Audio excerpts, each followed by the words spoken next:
Hey everyone, I'm Amanda from Mandy Lynn Plans. Welcome back for another video. I will be walking through all of the pages that I used in January with you today. So here's a look at my January spread. Here I used a Planner Kate January monthly kit, and this was the B6 size. And I think it's all her stickers, except I did my days of the week stickers. I'm using the Boho Berry digital download. And so I like how this spread turned out. I do not use my monthly for every single thing that comes up in the month. So this to me is more of a way to plan for the future. So whenever I set up my month, I do the things that I know of, and then if I have things coming up in advance for future, if that makes sense. So let's say it was the 7th and something came up down here for one of these weeks, I would go ahead and add it to my monthly spread. But if something came up further in the week, then I might not think to go back to my month and put it there, if that makes sense. I would already have my weekly spread prepared and I could just go ahead and put it there. So this is more of a way to plan for the future.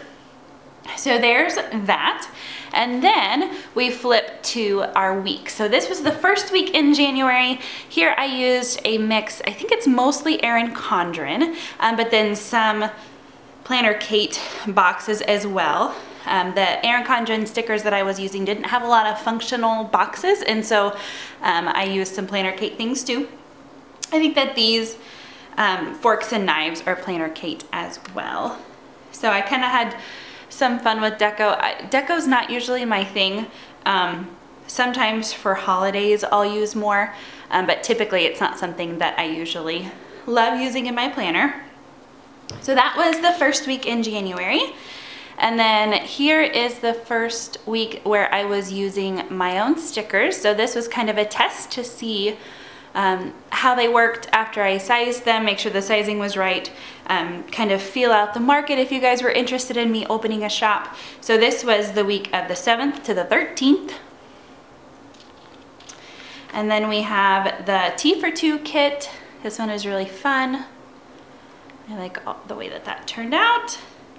And then, oh yes, this was the week that you guys voted for me to use khaki black, and it was really hard for me, but I did it because you guys said that that's what you wanted. And actually, looking back, it doesn't look as terrible as I thought that it would. So it was definitely out of my comfort zone.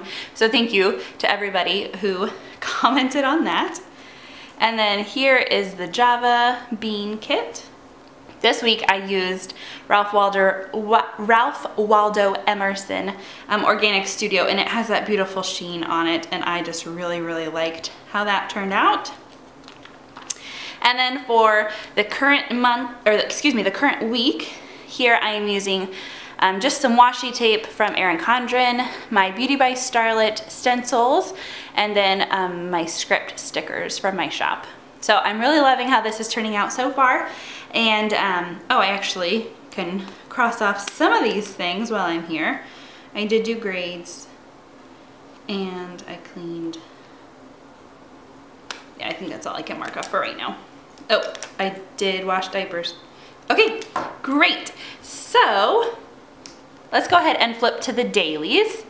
That's where most of the magic happens, I guess you could say. So if you haven't seen another one of my flip throughs or my day in the life of a planner where I explain kind of my daily planning setup, I use it a lot like a bullet journal. I came from a bullet journal before I used a Hobonichi planner, and I love the way that you just kind of make it work for you. You don't have to have, you know, stick to a page per day. I have learned to ignore these little numbers up here. And so this is January 2nd, and I'm actually using March 1st page. So my February and my January are collections that I will refer to back throughout the year. And then I have my daily to-dos and things, and I can put multiple on one day.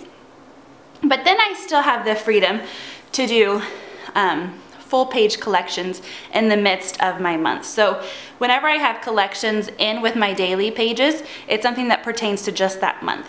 If it's a collection that I want to use throughout the year and reference it, I will put it back in the January and February part, and then I can use it throughout the year.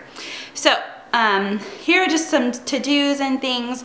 I wanted to make a brain dump page of everything that we had to get done, and this is not even close to everything, but in talking through my husband, okay, what are things that we need to do that we don't want to forget about before starting the sticker shop, and this is where I would put those things. This is my editorial calendar for January. Several days with no videos, and that made me sad, but with just as busy as I was trying to get everything ready for the shop, it just didn't happen every day.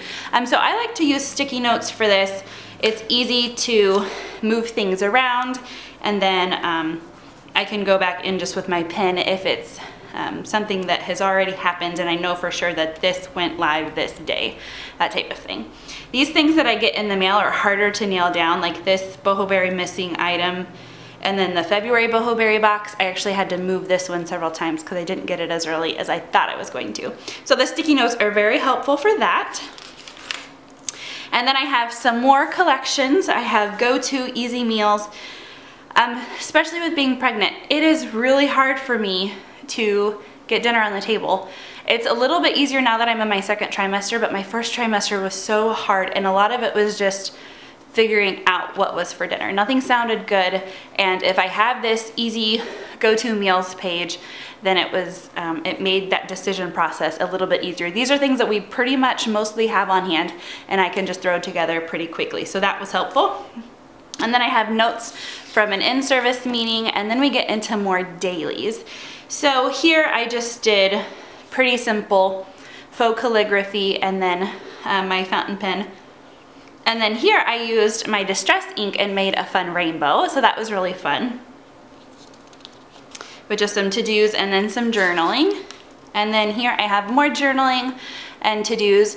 I really like whenever a 2-page spread has all the dailies from one week. I've enjoyed combining Saturday and Sunday and just calling it weekend. There are things that I know that have to get done on the weekend, and some days I might get a lot done on Saturday, so then I don't have to do as much on Sundays. But if we have a lot of things going on Saturdays, then I'll need to do more things on Sundays. So instead of confining it just to a Saturday to-do list or a Sunday to-do list, I like calling it a weekend, and then it fits on the 2-page spread pretty well. So I love whenever that happens. And then here, if you watched my daily plan with me, you've seen these 2 pages already. So here, I had some questions. So I don't always do a daily every single day. Some days I don't have very much to do, and I know the 2 or 3 things I need to get done, so I don't bother. Or other days I'm just super slammed and I don't even have a chance to come write them down. I just need to get to work and do my to-dos. And that was the case here. I just had so much going. This was when we were opening the shop, and or new releases. I don't remember which one now, but we just had a lot going on.